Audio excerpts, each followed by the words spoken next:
The sun had just begun to rise in the small village of Norabad, painting the sky with soft orange and golden streaks. In that peaceful village lived a young boy named Ayaan, quiet, kind-hearted, but often unsure of himself. He loved helping his mother in their tiny garden behind their mud house. It wasn't much, but to Ayaan it felt like a little world full of life, color, and hope. Every morning, he watered the flowers, whispered to the plants, and watched them grow as if they were his friends. One day, an announcement echoed through the dusty streets of the village. The elderly king, known for his wisdom and fairness, had decided it was time to choose a successor. But he wanted someone who had not just strength, but also honesty, a heart as clean as clear water and as pure as sunlight. So he invited all the children of the kingdom to the royal gardens. Ayaan hesitated at first. Kids laughed at him for being quiet, for being slow at games, for preferring plants over play. But something inside him whispered, "Go. Just go." The next morning, he joined the crowd of excited children gathering in the palace courtyard. The king stepped out, leaning on his carved wooden staff. His silver beard shimmered in the sunlight and his eyes carried years of experience and kindness. "My dear children," the king said, his voice gentle yet firm, "the one who will become the future leader of this land must have a heart that values truth above all. Today, I will give each of you a seed. Take it home, plant it, care for it, and bring me your plant after 3 months. The one who returns with the healthiest, most beautiful plant shall earn my trust." Excitement buzzed through the crowd like a swarm of bees. Each child was handed a small clay pot and a single seed. Ayaan held his seed carefully, almost fearfully, as though it were a fragile treasure. When he reached home, he showed it to his mother, who smiled warmly. "Plant it with a clean heart," she said softly. "Whatever happens, remember, honesty always blooms, even when you cannot see it." Ayaan filled his pot with fresh soil, planted the seed gently, and watered it with hope.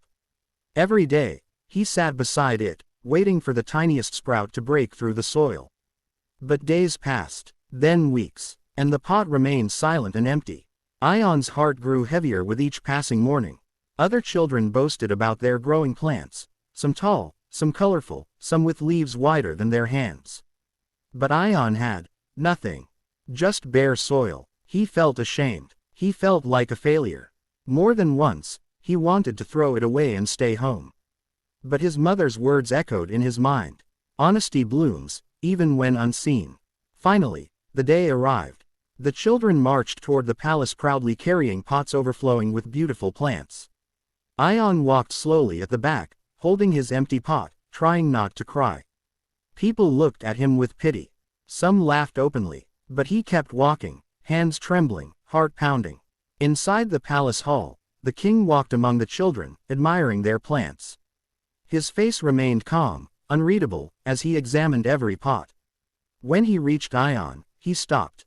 The hall fell silent. Ayaan held the pot closer to himself, like a shield, ready for shame. But instead of anger or disappointment, the king's eyes softened. "What happened to your plant, my child?" he asked kindly. Ayaan swallowed hard. "I planted the seed the day you gave it to me. I watered it every morning. I made sure it got sunlight. I did everything I could, but it never grew. Not even a little." A quiet murmur spread through the hall.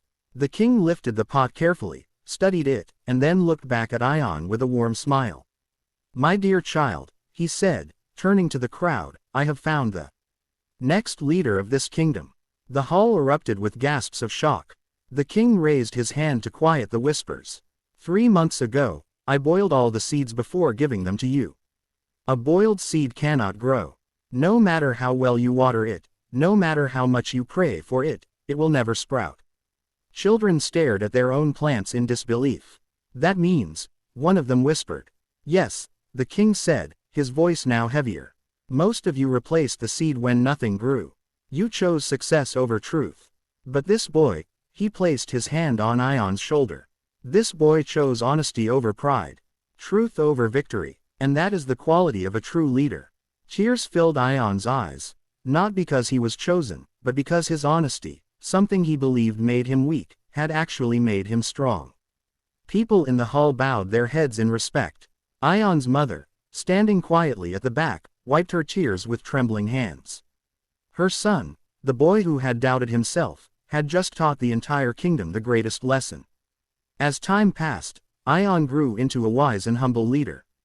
He planted gardens across the kingdom, gardens filled with flowers of every color. He taught children the value of truth, courage, and integrity. He made the land bloom, not just with plants, but with goodness. And whenever someone asked him how he learned to lead with honesty, he would smile softly and say, "It all started with a seed that never grew, but taught me everything."